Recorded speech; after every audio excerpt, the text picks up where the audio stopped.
Hello hi ನಮಸ್ಕಾರ. ನೀವು ನೋಡ್ತಾ ಇದ್ದೀರಾ ನಿಮ್ಮ ಮೆಚ್ಚಿನ YouTube channel Santosh all one. ಇವತ್ತಿನ ಈ ಒಂದು ವಿಡಿಯೋದಲ್ಲಿ TETಗೆ ಸಂಬಂಧಪಟ್ಟ ಹಾಗೆ ಶೈಕ್ಷಣಿಕ ಮನೋವಿಜ್ಞಾನದಲ್ಲಿ ಈಗಾಗಲೇ ಕೇಳಿರುವಂತಹ ಎಕ್ಸಾಮಲ್ಲಿ 2014 ಮತ್ತು 2017ರಲ್ಲಿ ಕೇಳಿರುವಂತಹ ಕ್ವಶನ್ ಆನ್ಸರ್ಸ್ಗಳನ್ನ ನಾವು ಬಿಡಿಸುವಂಥ ಪ್ರಯತ್ನವನ್ನು ಈ ಒಂದು ವಿಡಿಯೋದಲ್ಲಿ ನೋಡ್ತಾ ಹೋಗೋಣ. ಅದಕ್ಕೂ ಮುಂಚೆ ಯಾರೆಲ್ಲ ನನ್ನ ಚಾನಲನ್ನು ನೋಡ್ತಾ ಇದ್ದೀರೋ ಅವರೆಲ್ಲ ಲೈಕ್ ಕೊಡಿ, ಶೇರ್ ಮಾಡಿ, ಜೊತೆಗೆ ಸಬ್ಸ್ಕ್ರೈಬ್ ಆಗೋದನ್ನು ಮರಿಬೇಡಿ ಅಂತ ಕೇಳ್ಕೊಳ್ತಾ ಇವತ್ತಿನ ಈ ಒಂದು ವಿಡಿಯೋನ ಸ್ಟಾರ್ಟ್ ಮಾಡೋಣ ಬನ್ನಿ.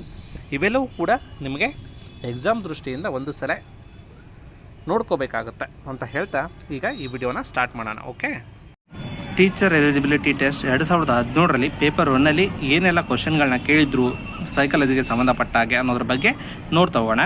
ಮಗುವಿನ ವಿಕಾಸಕ್ಕೆ ಕಾರಣ ಪಕ್ವತೆ ಮತ್ತು ಕಲಿಕೆಯ ಅನುಭವ. ಶಿರಪಾದ ವಿಕಾಸದ ತತ್ವ ಎಂದರೆ ವಿಕಾಸವು ತಲೆಯ ಕಡೆಯಿಂದ ಕಾಲಿನ ಬೆರಳುಗಳ ಕಡೆ ಸಾಗುವುದನ್ನು ನಾವು ಶಿರಪಾದ ವಿಕಾಸ ತತ್ವ ಅಂತ ಕರಿತಾ ಹೋಗ್ತೀವಿ. ಮಕ್ಕಳು ತಮ್ಮ ಪರಿಸರದಲ್ಲಿರುವ ವಸ್ತುಗಳನ್ನು ಅರ್ಥೈಸಿಕೊಳ್ಳಲು ಉಪಯೋಗಿಸುವ ಜ್ಞಾನಾತ್ಮಕ ರಚನೆಗಳನ್ನು ನಾವು ಸ್ಕೀಮಾ ಅಂತ ಕರಿತಾ ಹೋಗ್ತೀವಿ. ನೆಕ್ಸ್ಟ್, ವ್ಯಕ್ತಿಯ ಬುದ್ಧಿಶಕ್ತಿಯು ಅನುವಂಶೀಯತೆ ಮತ್ತು ಪರಿಸರದ ಪರಿಣಾಮದಿಂದ ಉಂಟಾಗುವಂಥದ್ದು. ಒಂದು ಮಗು ತನ್ನ ಸಮವಯಸ್ಕರಿಗಿಂತ ಉಚ್ಚಾರಣೆ ಮತ್ತು ಪದ ಸಂಪತ್ತಿನಲ್ಲಿ ಹಿಂದುಳಿದಿದೆ ಅಂದರೆ ಅದಕ್ಕೆ ಕಾರಣ ಅಂದರೆ ಪಕ್ವತೆಯ ಕೊರತೆ ಆಗಿರುತ್ತೆ. ಭೌತಿಕ ವಿಕಾಸದ ಪ್ರಕ್ರಿಯೆಯಲ್ಲಿ ಮೊದಲು ಮಗುವಿನ ನಿಯಂತ್ರಣಕ್ಕೆ ಒಳಪಡುವುದು ಶಿರ.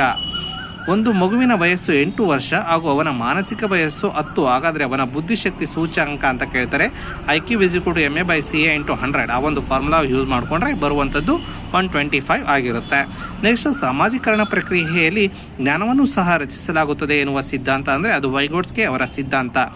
ಸಾಮಾಜಿಕ ಪ್ರಕ್ರಿಯೆಯಲ್ಲಿ ಜ್ಞಾನವನ್ನು ಸಹ ರಚಿಸಲಾಗುವುದು ಅಂತ ಹೇಳುವಂಥ ಸಿದ್ಧಾಂತ ಅಂದರೆ ಅದು ವೈಗೋಟ್ಸ್ಕಿಯವರ ಸಿದ್ಧಾಂತವಾಗಿರುತ್ತೆ. ಪಿಯಾಜೆ ಅವರ ಪ್ರಕಾರ ಜ್ಞಾನ ವಲಯದ ವಿಕಾಸ ಗರಿಷ್ಠ ಮಟ್ಟದಲ್ಲಿ ಆಗುವ ಅಂತ ಅಂದರೆ ಅದು ಕಿಶೋರಾವಸ್ಥೆಯಲ್ಲಿ. ವಸ್ತುಗಳ ಶಾಶ್ವತತೆ ಸನ್ನಿವೇಶವನ್ನು ಸಂವಿಧಾನ ಗತಿ ಹಂತದಲ್ಲಿ ನಾವು ಕಾಣಬಹುದಾಗಿದೆ. ಅಸುಳೆತನದ ಹಂತದ ಅವಧಿ ಅಂದರೆ ಜನರಿಂದ 3 ವರ್ಷದವರೆಗಿನ ಕಾಲವನ್ನು ನಾವು ಅಸುಳೆತನ ಹಂತದ ಅವಧಿ ಅಂತ ನಾವು ಕರಿತಾ ಹೋಗ್ತೀವಿ. ಇನ್ನು ನೆಕ್ಸ್ಟ್ ನೋಡೋಣ. ಪರೀಕ್ಷೆಯಲ್ಲಿ ಗಳಿಸಿರುವ ಅಂಕಗಳು ಸೂಚಿಸುವ ಅಂಶ ಅಂದರೆ ಅದು ಸಾಧನೆ ಆಗಿರುತ್ತೆ. ವಿದ್ಯಾರ್ಥಿಗಳ ಕಲಿಕೆಯ ಕಠಿಣತೆಯನ್ನು ಕಂಡುಹಿಡಿಯುವ ಪರೀಕ್ಷೆ ಅಂದರೆ ಅದು ನೈದಾನಿಕ ಪರೀಕ್ಷೆ ಆಗಿರುತ್ತೆ. ಈ ಕೆಳಗಿನವುಗಳಲ್ಲಿ ಒಂದು ಪೂರ್ವ ವಾಕ್ಶಕ್ತಿಯ ಸಂವಹನವಲ್ಲ ಅಂತ ಕೇಳಿದರೆ ಅದು ವಾಕ್ಯಗಳು, ಇದು ವಾಕ್ಶಕ್ತಿಯ ಸಂವಹನವಾಗಿರುವುದಿಲ್ಲ. ವಿದ್ಯಾರ್ಥಿಯ ಶೈಕ್ಷಣಿಕ ಸಾಧನೆಯನ್ನು ಅಳೆಯಬಹುದಾದ ಪರೀಕ್ಷೆ ಅಂದರೆ ಅದು ಸಾಧನಾ ಪರೀಕ್ಷೆ ಆಗಿರುತ್ತೆ. ವಿಶ್ವ ಆರೋಗ್ಯ ಸಂಘಟನೆ 1980ರ ಪ್ರಕಾರ ಆಸಕ್ತರೆಂದರೆ ದೇಹದ ರಚನೆ ಮತ್ತು ಕಾರ್ಯಗಳಲ್ಲಿ ಅಸಾಧಾರಣತೆಯನ್ನು ಹೊಂದಿರುವವರನ್ನು ನಾವು ಆಸಕ್ತರು ಅಂತ ಕರಿತಾ ಹೋಗಿದ್ದಾರೆ. ವಿಶ್ವ ಆರೋಗ್ಯ ಸಂಘಟನೆ 1980ರ ಪ್ರಕಾರ ಮಂದಗಾಮಿಯಾಗಿ ಕಲಿಯುವವರ ಬುದ್ಧಿಶಕ್ತಿ ಸೂಚ್ಯಂಕ ಎಷ್ಟಿರುತ್ತೆ ಅಂದರೆ 70ರಿಂದ 90 ಇರುವಂಥದ್ದು. ಡಿಸ್ಲೆಕ್ಸಿಯಾ ಎಂದರೆ ವಾಚನ ಅಸ್ಪಷ್ಟತೆ, ನಾವು ಡಿಸ್ಲೆಕ್ಸಿಯಾ ಅಂತ ಕರಿತಾ ಹೋಗ್ತೀವಿ. ಸೃಜನಶೀಲತೆಯ ಕೊನೆಯ ಅಂತ ಅಂದರೆ ಅದು ಪರಿಶೀಲನೆ ಆಗಿರುತ್ತೆ.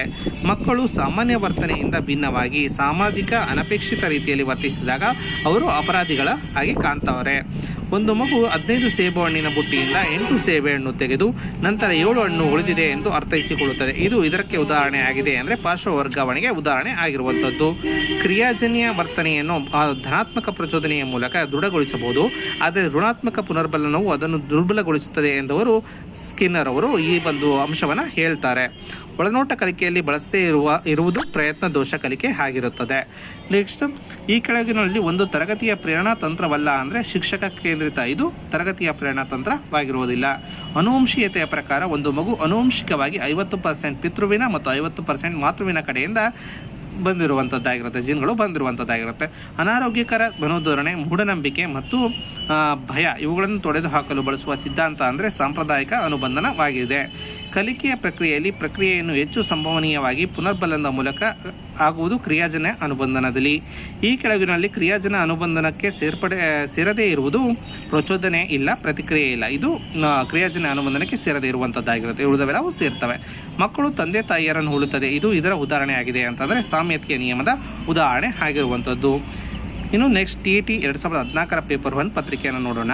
ಮಗುವಿನಲ್ಲಿ ವಿಕಾಸದ ಬೆಳವಣಿಗೆ ಕಂಡುಬರಲು ಕಾರಣ ಅನುವಂಶೀಯತೆ, ಪರಿಸರದ ಅಂಶಗಳ ಅಂತರ್ಕ್ರಿಯೆ. ಪಿಯಾಜೆ ಅವರ ಪ್ರಕಾರ ಜ್ಞಾನಾತ್ಮಕ ವಿಕಾಸದ ಪ್ರಕ್ರಿಯೆಯಲ್ಲಿ ಪ್ರಾಕಲ್ಪನೆ ನಿರೂಪಿಸುವ ಮತ್ತು ಪ್ರಯೋಗ ಮಾಡುವ ಸಾಮರ್ಥ್ಯವು ಔಪಚಾರಿಕ ಕಾರ್ಯಗಳ ಹಂತದಲ್ಲಿ ಕಂಡುಬರುತ್ತದೆ. ಬೌದ್ಧಿಕ ಕೊರತೆ ಕಂಡುಬರುವ ಬುದ್ಧಿಶಕ್ತಿಯ ಸೂಚ್ಯಂಕದ ವ್ಯಾಪ್ತಿ ಅಂದರೆ 0 ಇಂದ 70. ಬುದ್ಧಿಶಕ್ತಿಯ 3 ಆಯಾಮಗಳ ಮಾದರಿಯನ್ನು ನಮಗೆ ಕೊಟ್ಟವರು ಗಿಲ್ಫೋರ್ಡ್ ಅವರಾಗಿದ್ದಾರೆ. ಇನ್ನು ನೆಕ್ಸ್ಟ್ ನೋಡೋಣ. ಬುದ್ಧಿಶಕ್ತಿ ಎನ್ನುವುದು ಜ್ಞಾನಾತ್ಮಕ ಸಾಮರ್ಥ್ಯವಾಗಿರುವಂಥದ್ದು. ಒಬ್ಬ ಬುದ್ಧಿಮಾಂದ್ಯ ಮಗುವಿನ ಅವಧಿಯು ಕಡಿಮೆ ಇರುತ್ತದೆ, ಏಕೆಂದರೆ ಹುಟ್ಟಿನಿಂದ ಬಂದ ಗುಣಗಳು ಅದಕ್ಕೆ ಕಾರಣವಾಗ್ತಾ ಹೋಗ್ತವೆ. ಒಳನೋಟ ಕಲಿಕೆಯ ಮುಖ್ಯವಾದ ಲಕ್ಷಣ ಅಂದರೆ ತಕ್ಷಣ ವಿಚಾರ ಹೊಳೆಯುವುದು. ಆ ಪ್ರತಿಭಾವಂತ ಮಕ್ಕಳು ಯಾವಾಗಲೂ ಎದುರು ನೋಡುವುದು ವಿನೂತನ ಕಾರ್ಯಗಳಲ್ಲಿ. ಒಬ್ಬ ಹುಡುಗನ ಮಾನಸಿಕ ವಯಸ್ಸು 8 ಹಾಗೂ ದೈಹಿಕ ವಯಸ್ಸು 10 ಆಗಿದ್ದರೆ ಆತನ ಬುದ್ಧಿಶಕ್ತಿ ಸೂಚ್ಯಾಂಕ 80 ಆಗಿರುತ್ತೆ. ಒಬ್ಬ ಬಾಲಕಿ ಸಂಗೀತದಲ್ಲಿ ಪ್ರಾವೀಣ್ಯ ಪಡೆಯುವುದು ಆಂತರಿಕ ಅಭಿಪ್ರೇರಣೆಗೆ ಉದಾಹರಣೆ ಆಗಿರುವಂಥದ್ದು. ಭಾಷಾ ಬೆಳವಣಿಗೆಯಲ್ಲಿ ಮೌಖಿಕ ಅಭಿವ್ಯಕ್ತಿ, ಒತ್ತು ಕೊಡುವಿಕೆಯ ಅಂಶಗಳನ್ನು ಈ ಮೂಲಕ ಗಳಿಸಬಹುದಾಗಿದೆ. ಅಂದರೆ ಅನುಕರಣೆಯ ಮೂಲಕ ನಾವು ಗಳಿಸಬಹುದು. ಅಭ್ಯಾಸ ನಿಯಮದಲ್ಲಿ ಇತರ ವಸ್ತುಗಳು ಸಮನಾಗಿದ್ದು ಎಂಬ ನುಡಿಗಟ್ಟು ಇವುಗಳಿಗೆ ಸಂಬಂಧಪಟ್ಟಿದೆ. ಅಂದರೆ ಪರಿಣಾಮ ಮತ್ತು ಸಿದ್ಧತೆಗೆ ಸಂಬಂಧಪಟ್ಟಿದ್ದಾಗಿರುತ್ತೆ. ಪರಿಣಾಮ ನಿಯಮವು ಒತ್ತಿ ಹೇಳುವುದು ಬಹುಮಾನ ಮತ್ತು ಶಿಕ್ಷೆಯನ್ನು. ಮಾನಸಿಕ ಕೌಶಲ್ಯ ತಿಳುವಳಿಕೆಯು ಪರೀಕ್ಷೆಯನ್ನು ಮಾಡುವಲ್ಲಿ ಮೌಲಿಕವಾದ ಪರೀಕ್ಷೆ ಅಂದರೆ ಬಹು ಆಯ್ಕೆ ಮಾದರಿ ಪರೀಕ್ಷೆ ಆಗಿರುತ್ತೆ. ವಸ್ತುನಿಷ್ಠ ಮಾದರಿ ಪರೀಕ್ಷೆಗಳು ಲಘು ಮಾದರಿ ಪರೀಕ್ಷೆಗಳಿಗಿಂತ ಹೆಚ್ಚು ಆದ್ಯತೆ ಪಡೆದಿವೆ, ಏಕೆಂದರೆ ವ್ಯಕ್ತಿನಿಷ್ಠತೆಯನ್ನು ಕಡಿಮೆ ಮಾಡುತ್ತದೆ. ಓಕೆ.